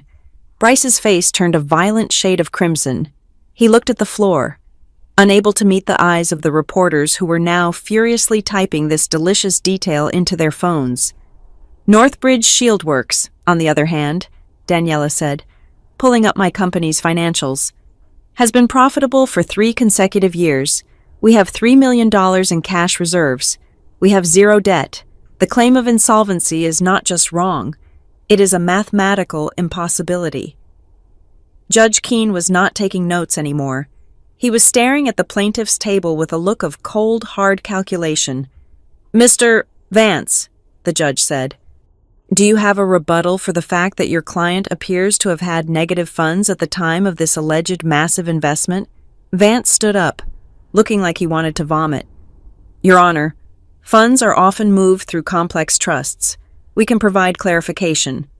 "Sit down," the judge ordered. Daniela moved to the table and picked up a heavy sealed plastic bag. She held it up. "We have dealt with the signature," she said. "Now, we must address the seal." She clicked the remote again. The screen showed a high-resolution close-up of the notary stamp pressed into the bottom of the fake contract. The raised letters were clearly visible in the harsh light of the scanner. Vivian E. Hawthorne, Notary Public. A contract of this magnitude requires notarization, Daniela said. This document bears the seal of Mrs. Vivian Hawthorne, the debtor's mother. My mother sat up straighter, clutching her pearls. Her tearful performance had stopped completely. Now, she looked like a deer caught in the headlights of a semi-truck. We contacted the Illinois Secretary of State's office, Daniela said. Vivian Hawthorne's commission as a notary public expired on June 30th, 2014. That is 8 years before this document was allegedly signed. The room went dead silent.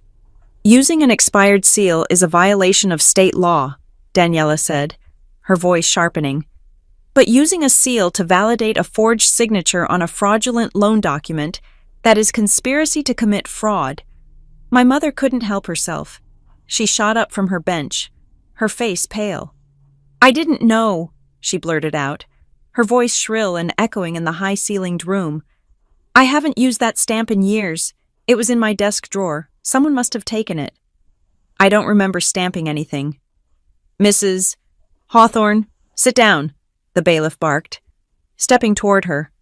But the damage was done. The judge looked at her, and his expression was devastating. It wasn't anger, it was pity mixed with disbelief. By claiming she didn't remember and that someone stole it, she had just admitted the stamp was real, that it was hers, and that she had lost control of it to the very people benefiting from the fraud. She had tried to distance herself, but she had only tightened the noose around her son's neck. If she didn't stamp it, then Bryce stole her seal to forge a federal document. If she did stamp it, she was a co-conspirator. There was no third option. My father put a hand on her arm and pulled her down, hissing something into her ear. For the first time, Graham Hawthorne looked old. The networking facade had cracked.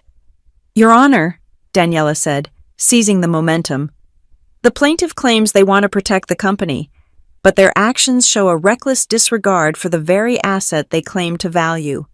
She picked up the email printout, the one we had rushed from the business center just moments ago. 30 minutes ago, while sitting in this courtroom, Mr. Bryce Hawthorne sent an email to the Chief Information Officer of a regional hospital network, Daniela said. He signed it as Trustee Bryce Hawthorne. She walked the paper to the bench and handed it to the bailiff, who passed it to the judge. He impersonated a court-appointed officer, Daniela continued. He demanded root access passwords to a life support infrastructure system. He attached a fake court order. This is not debt collection. Your Honor, this is a cyber attack launched from the plaintiff's table. Judge Keene read the email. His knuckles turned white as he gripped the paper. Mr. Vance, the judge said, his voice trembling with suppressed rage. Did you advise your client to impersonate a federal trustee? No, Your Honor, absolutely not, Vance shouted, backing away from Bryce as if he were radioactive. I had no knowledge of this. Then your client is acting alone, the judge said. And he is acting dangerously. But here's the final piece of the puzzle, Daniela said. The email Mr. Hawthorne sent references a specific event. He demands to verify the assets before they are transferred to the Milwaukee facility. She turned to me. Ms. Ross, is there a facility in Milwaukee? I stood up. No, Your Honor. There is no facility in Milwaukee. We have no operations in Wisconsin. Then why did Mr. Hawthorne reference it? The judge asked, looking confused. Because, Your Honor, I said, my voice steady. 2 days ago, I suspected there was a leak in my company. I suspected my brother was paying someone to feed him information. So, I fabricated a confidential memo. I told my team, and only my team, that we were moving servers to a secret location in Milwaukee. I pointed at the email in the judge's hand. That lie is the only reason the word Milwaukee exists in this case. The fact that it appears in my brother's email proves, beyond a shadow of a doubt, that he has compromised an employee within Northbridge Shield Works and is using corporate espionage to orchestrate this bankruptcy. The realization hit the room like a physical wave. The reporters gasped. This wasn't just a family feud anymore. It was a spy novel. I didn't look at the judge. I didn't look at Bryce, who was now staring at the table, realizing he had walked into a trap so simple a child could have designed it. I turned around. Slowly, I looked toward the back row. Jason was sitting there. He looked like he was trying to shrink into a subatomic particle. He had pulled his cap down, but he couldn't hide the shaking of his hands. The information came from inside the house. "Your Honor," I said, never taking my eyes off Jason. "And the person who sold it is sitting in the back row." Every head in the room turned. The reporters, the clerks, my parents. They all followed my gaze to the man in the Northbridge jacket. Jason looked up. His face was a mask of sheer terror. He met my eyes, and in that second, he knew it was over. He knew I knew. He knew the judge knew. "That man," I said, pointing a finger directly at him. "Jason Myers, my project manager." Daniela stepped forward. "We have the trap, Your Honor. We have the bait. And now, we have the rat." Judge Keene looked at Jason, then he looked at Bryce, then he looked at the email. "Bailiff," the judge said, his voice calm and terrifying. "Secure the doors. No one leaves this room." Bryce looked up, panic finally breaking through his veneer of arrogance. "Your Honor, this is a misunderstanding. I heard about Milwaukee from a source." "A source you paid to violate a non-disclosure agreement," the judge snapped. "A source you used to commit wire fraud." He picked up the gavel, but he didn't bang it. He held it like a weapon. "This hearing is no longer about bankruptcy," Judge Keene announced. "We are now conducting an evidentiary hearing regarding fraud, forgery, and the compromise of a federal contractor." My mother let out a low moan and slumped against my father. My father didn't catch her. He was too busy staring at me, his eyes wide with a dawning realization. He had spent his whole life thinking I was the weak link. He had spent years underestimating the girl with the hoodie, but as I stood there, surrounded by the wreckage of their lies, holding the smoking gun of their own greed, he finally saw the truth. He hadn't raised a failure. He had raised a shark, and he had just thrown his son into the water with me. The courtroom was no longer a stage for a family drama. It had become an operating theater, and Judge Keene was holding the scalpel. The air was so tight that breathing felt like an act of defiance. The bailiff stood by the locked double doors, his hand resting casually but noticeably on his belt. Judge Keene did not look at the gallery. He did not look at the weeping mother or the trembling mole in the back row. He looked at Sterling Vance. "Counsel," the judge said, his voice stripping the varnish off the mahogany tables. "I asked you a question 5 minutes ago, and I am still waiting for an answer. You claim Mr. Hawthorne invested $2.4 million. You have shown me a document with a forged signature and an invalid routing number. Now, I want you to show me the money." Vance stood up. He looked like a man trying to hold back a tidal wave with a cocktail napkin. "Your Honor," Vance stammered, shuffling papers that I knew were irrelevant. "The funds, as I mentioned, the Hawthorne family finances are complex. The liquidity was moved through a series of holding entities to facilitate the speed of the transfer." "Name the entity," the judge demanded. "I would need to consult with the family accountants," Vance said, wiping sweat from his forehead. "You filed a bankruptcy petition based on a specific debt," the judge said, his voice rising.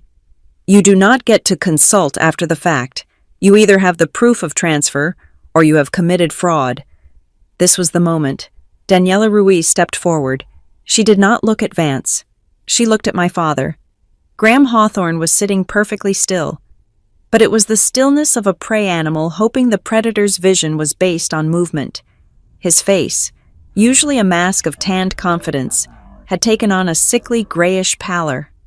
"Your Honor," Daniela said, "the plaintiff cannot show you the source of the funds because the funds do not exist in Mr. Bryce Hawthorne's accounts. However, we did find a digital footprint, and it leads somewhere very interesting." She placed a single sheet of paper on the overhead projector. "Our forensic accountants analyzed the metadata of the forged loan agreement," Daniela explained. While the routing number is fake, the internal reference code used in the footer, this string of alphanumeric characters right here is not random. It is a transaction coding format. She pointed to the screen. It is the specific format used by the internal ledger system of Hawthorne Crest Advisors. My father flinched. It was a small movement, a twitch of his left eye, but in the silence of the room, it screamed.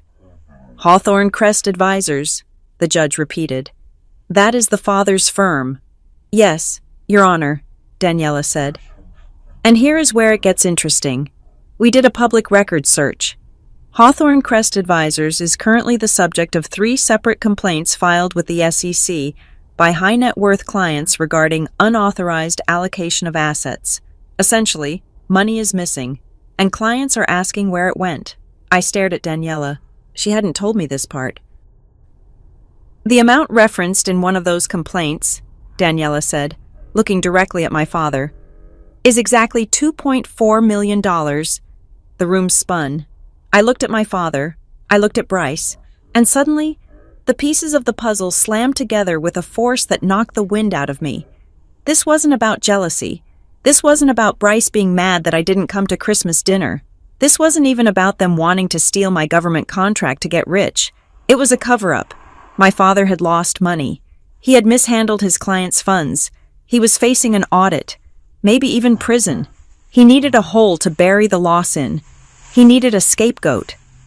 Oh my God, I whispered. It was never about me, Daniela continued, her voice relentless. Your Honor, the defense posits a new theory. This was not an attempt to collect a debt. This was an attempt to create a paper trail. They wanted to force Northbridge Shieldworks into a chaotic public bankruptcy. They wanted to claim that the missing $2.4 million from Hawthorne Crest had been loaned to the daughter's failing company. They wanted to write it off as a bad family investment. She turned to the gallery, addressing the room. They needed Sidney Ross to be a fraudster so Graham Hawthorne could look like a victim. If I am the reckless daughter who stole the family money and lost it, then my father isn't an embezzler. He is just a grieving parent who trusted the wrong child. The realization hit the room like a physical blow. The reporters were typing so fast their fingers were blurring. This was the twist of the century. The Hawthorne legacy wasn't attacking a rogue daughter. It was trying to cannibalize her to save itself. Judge Keene stared at Graham Hawthorne. The look on the judge's face was terrifying. It was the look of a man who realized he had almost been made an accessory to a massive financial crime. Mr. Hawthorne, the judge said. Graham didn't move. Stand up, the judge ordered. My father stood. He braced his hands on the railing in front of him. His knuckles were white. The networking smile was gone, replaced by the hollow, haunted look of a man watching his life disintegrate. Mr. Hawthorne, the judge said, his voice ice-cold. You are an officer of the court in your capacity as a licensed financial fiduciary. You have heard the allegations. Did you knowingly draft or approve the use of this forged document to hide assets from your own firm? Graham licked his lips. He looked at Bryce. Bryce was staring at the table, refusing to make eye contact. The golden boy had folded. Your Honor, Graham said, his voice cracking. I had no direct hand in the drafting. My son Bryce handled the specifics with his counsel. Do not play games with me, the judge snapped. The notary seal belongs to your wife. The transaction code belongs to your firm. The beneficiary of this fraud is your balance sheet. Are you telling me your son did this without your knowledge? Graham looked at my mother. Vivian was shaking, her face buried in her hands. She was falling apart. She wasn't built for this. She was built for garden parties and silent auctions, not for federal inquisitions. Graham started, then stopped. He looked at me. For a second, I saw a flash of something in his eyes. It wasn't an apology. It was anger. He was angry that I hadn't just taken the fall. He was angry that I had fought back. We just needed time, Graham blurted out. We are going through a transition. We just needed to balance the books for the quarter. So you decided to destroy your daughter's life to balance your books? The judge asked. She wasn't using the money, Graham shouted, his composure snapping. She was playing with computers. She didn't need that reputation.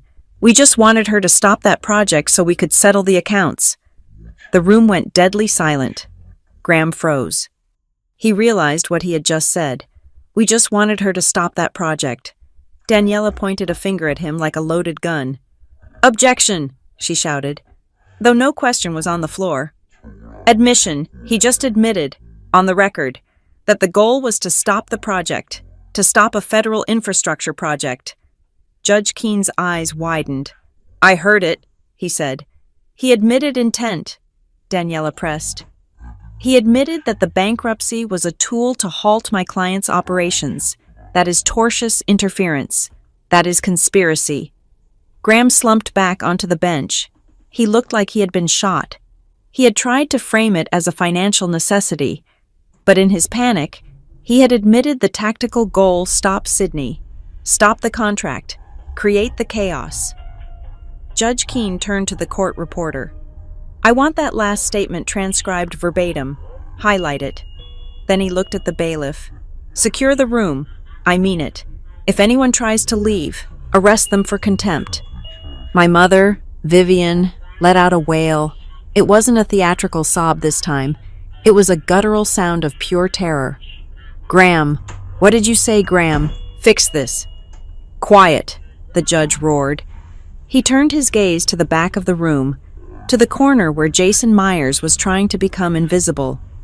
And now, the judge said, his voice dropping to a low, dangerous rumble, we are going to address the mechanics of this conspiracy, because Mr.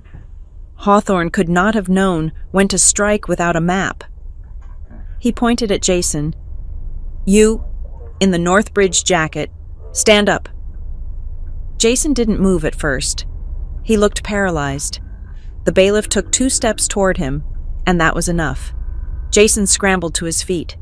He looked young, terrified, and pathetic. State your name, the judge ordered. Jason Myers, he whispered. Speak up. Jason Myers, he yelled, his voice breaking. Mr. Myers, the judge said, you have been identified by the defendant as an employee of Northbridge Shield Works. Is this true? Yes, Your Honor. Did you communicate with the plaintiff, Bryce Hawthorne, regarding the internal operations of your employer? Jason looked at me. I didn't look away. I didn't give him the satisfaction of seeing me hurt. I looked at him with the cold indifference of a stranger. Jason looked at Bryce. Bryce was staring at the table, defeated. There was no help coming from the Hawthorne table today. He promised me a job, Jason blurted out. He said Northbridge was going under anyway. He said Sydney was running it into the ground. He told me if I helped them time the filing, if I gave them the dates for the government contract, he would give me a vice president position at Hawthorne Crest. A gasp went through the gallery. A vice president position, the judge repeated, shaking his head in disbelief. You sold out a national security contractor for a job title at a firm that is currently under investigation for embezzlement. The irony hung in the air. Jason had betrayed me to jump onto a sinking ship. He had traded his integrity for a ticket on the Titanic after it had already hit the iceberg. I didn't know, Jason cried. I didn't know about the fraud I just wanted. I have student loans. He offered me $150,000 a year. You accepted a bribe to facilitate corporate espionage, the judge corrected him. You are not a victim. Mr. Myers, you are a co-conspirator. The judge turned back to the front of the room. He looked at the wreckage of the Hawthorne family. My mother was weeping into her hands. My father was staring into the middle distance, seeing his career burn to ash. Bryce was shrinking into his suit, a small boy in a man's clothes. And I stood there. I stood there and felt nothing. The anger was gone. The fear was gone. All that was left was a profound sense of clarity. They weren't powerful. They weren't giants. They were just desperate, greedy people who had underestimated the one person they should have feared the most. Judge Keene picked up his gavel. He didn't bang it. He held it, looking at the scene before him. I have heard enough, the judge said. In 30 years on the bench, I have seen greed, I have seen malice, but I have rarely seen a family so willing to devour its own child to cover its own crimes. He looked at me. Ms. Ross, he said softly, I apologize that your court system was used as a stage for this farce. Then, his face hardened into stone. But the show is over. Now comes the judgment. The silence that descended upon Courtroom 7 was not the silence of peace. It was the heavy, suffocating silence of a vacuum just before the air rushes back in to cause an explosion. Judge Mallory Keene did not reach for his gavel immediately. He sat with his hands clasped over the mountain of evidence that Daniela had stacked on his bench: the forged contract, the forensic analysis of the fake routing number, the expired notary seal, and the email that proved my brother had tried to hold a hospital hostage. He looked at the Hawthorne table. My father, Graham, was slumped over, his face gray. My mother, Vivian, was staring at her hands as if they belonged to a stranger. Bryce was vibrating with a mix of terror and impotent rage, his eyes darting around the room like a trapped animal. When the judge finally spoke, his voice was low, devoid of the earlier sarcasm. It was the voice of the federal government, cold and absolute. I have sat on this bench for 22 years, Judge Keene said. I have presided over bankruptcies caused by market crashes, by poor management, and by bad luck. But I have never, in 2 decades, presided over a case where the bankruptcy system was weaponized as an instrument of personal destruction. He picked up the petition, the document Bryce had filed to destroy me. The court finds that this petition was filed in bad faith, the judge declared. But calling it bad faith is a kindness this plaintiff does not deserve. This file is a fabrication. It is a fraud. It is a calculated attempt to disrupt the operations of a solvent company, Northbridge Shield Works, which is currently engaged in the protection of critical national infrastructure. He looked directly at Bryce. You did not come here seeking relief, Mr. Hawthorne. You came here seeking sabotage. You forged documents. You utilized an expired notary seal belonging to your mother. You bribed an employee to violate his non-disclosure agreement, and most egregiously, you impersonated a federal trustee to attempt to breach the security of a hospital network. Bryce opened his mouth, but no sound came out. Accordingly, the judge continued, his voice rising, I am dismissing this involuntary bankruptcy petition effective immediately. Sterling Vance, Bryce's lawyer, let out a small sigh of relief, likely thinking the nightmare was over. He was wrong. And, the judge added, sharpening his tone, I am dismissing it with prejudice. That means, Mr. Hawthorne, that you are permanently barred from filing any claim against Ms. Ross or Northbridge Shield Works regarding this alleged debt ever again. You cannot refile. You cannot sue in state court. This debt is judicially determined to be a fiction. The judge then turned to the bailiff. Furthermore, this court is retaining custody of all exhibits presented today. Exhibit A, the forged loan agreement, Exhibit B, the notary seal evidence, and Exhibit C, the email correspondence sent by the plaintiff this morning. My father's head snapped up. He knew what was coming. I am directing the clerk of court to forward a full transcript of these proceedings, along with all physical evidence, to the United States Attorney's Office for the Northern District of Illinois. Judge Keene announced, I am formally referring this matter for criminal investigation regarding bankruptcy fraud, wire fraud, identity theft, and conspiracy to interfere with federal operations. My mother let out a sound that was half gasp, half scream. She clutched my father's arm, her fingernails digging into his expensive suit. Criminal, she whispered, her voice carrying in the silent room. Graham, he said criminal. Does that mean prison? Graham did not answer her. He couldn't. He was watching his own life flash before his eyes. The investigation wouldn't stop with Bryce. It would follow the money. It would lead back to the missing $2.4 million at Hawthorne Crest Advisors. It would lead to the audit he was so desperate to avoid. Sterling Vance stood up, his professional survival instinct kicking in. Your Honor, if I may, regarding the referral, my client was acting under extreme emotional duress. Sit down. Mr. Vance, the judge cut him off. You brought a theater stage into my courtroom and expected me to call it the law. You are lucky I am not sanctioning you personally for bringing this case without due diligence. Vance sat down so hard his chair skidded backward, but Bryce could not take it. The pressure that had been building inside him, the realization that he had lost, that he was broke, that he was going to be investigated, and worst of all, that I had won, finally caused him to snap. He jumped to his feet, slamming his hands on the table. "It is not fair," Bryce shouted. His face twisted into a mask of ugly, spoiled entitlement. "She is the one who ruined everything. It is my money. It is my family's money. She was supposed to fail." "Mr. Hawthorne, silence." The bailiff stepped forward, hand on his taser. "I just wanted her dragged down," Bryce screamed, pointing a shaking finger at me. "She thinks she is so special with her little company. I just wanted her to know her place. I wanted to break her." The confession rang through the courtroom, echoing off the high ceiling. I wanted to break her. It was the final nail. He had admitted it. It wasn't about the money. It wasn't about the debt. It was about pure, unadulterated malice.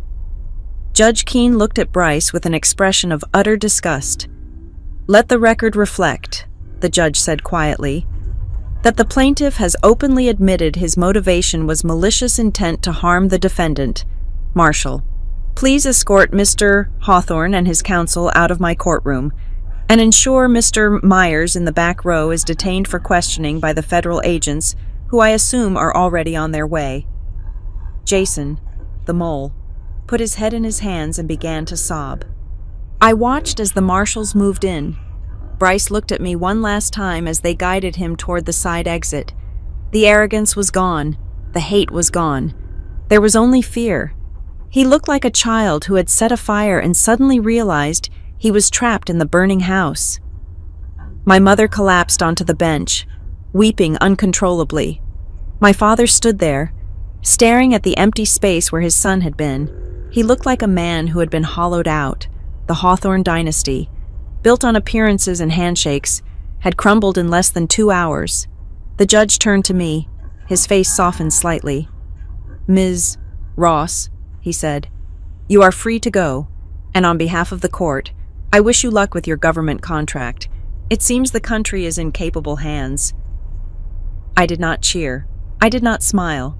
I did not pump my fist in the air. I simply stood up. I buttoned my blazer. I turned to Daniela Ruiz, whose eyes were shining with the thrill of the kill. "Thank you, Daniela," I said softly. "We did it," she whispered. "We really did it." I began to gather my files. I packed the binders. I packed the forensic reports. I moved with the slow, deliberate calm of a person who has walked through a hurricane and learned how to breathe in the thunder. I was not the same woman who had walked in here terrified this morning. I was forged in this fire. We turned to leave. The gallery parted for us. The reporters, usually loud and aggressive, were silent as I walked past. They knew they had just witnessed something rare, not a scandal, but a reckoning. I pushed open the heavy wooden doors and stepped out into the marble hallway. The air out here felt different, lighter. "Sydney." The voice was ragged. I stopped. I didn't turn around immediately. I knew that voice. It was the voice that had told me I would fail. It was the voice that had dismissed my dreams as a hobby. I turned slowly. Graham Hawthorne was standing by the courtroom doors. My mother was behind him, dabbing her eyes, looking at me with a mixture of fear and desperation. My father took a step toward me. He looked smaller than I had ever seen him. The suit didn't fit him right anymore. "Sydney," he said, his voice trembling. "Please, we need to talk. We can fix this. We can call the lawyers off. We are family. You can't let them take Bryce. You can't let them look into the firm." He reached a hand out. "Daughter, please." I looked at his hand. It was the same hand that had signed the checks for Bryce's cars while I was eating instant noodles. It was the same hand that had patted me on the head and told me to go work in compliance. I looked him in the eye. "I am not your daughter today. Graham, I said. I am the CEO of Northbridge Shieldworks. Sydney, don't do this, my mother wailed. We are your parents. If you were my parents, I said, my voice steady and cold as steel, you would have been proud of me. You wouldn't have hired a stranger to destroy me. I took a step back, putting distance between us. And just so we are clear, I said, delivering the final truth that had been burning in my chest for 8 years. Families argue at dinner, families fight over holidays, but families do not hire lawyers to bankrupt each other in front of the entire city. I turned away.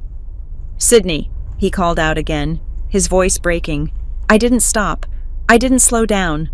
I walked toward the revolving doors where the gray light of Chicago awaited. Behind me, the cameras were flashing, capturing the image of the Hawthorne parents standing alone in the hallway, looking at the back of the child they had thrown away. I walked out into the cool air. The wind hit my face, and for the first time in my life, it didn't feel cold. It felt fresh. It felt like the future. I had walked into that building as a defendant. I was walking out as a victor. And as I hailed a cab to go back to my office, back to my team, back to the work that mattered, I knew one thing for sure. I would never have to sit at their table again. I had built my own. Thank you so much for listening to this story of betrayal and justice. I would love to know where you are tuning in from today. Are you listening from your car, your office, or maybe relaxing at home? Please let me know in the comments below so we can connect. And don't forget to subscribe to the Maya Revenge Stories channel, like this video, and hit that hype button to help this story reach even more people.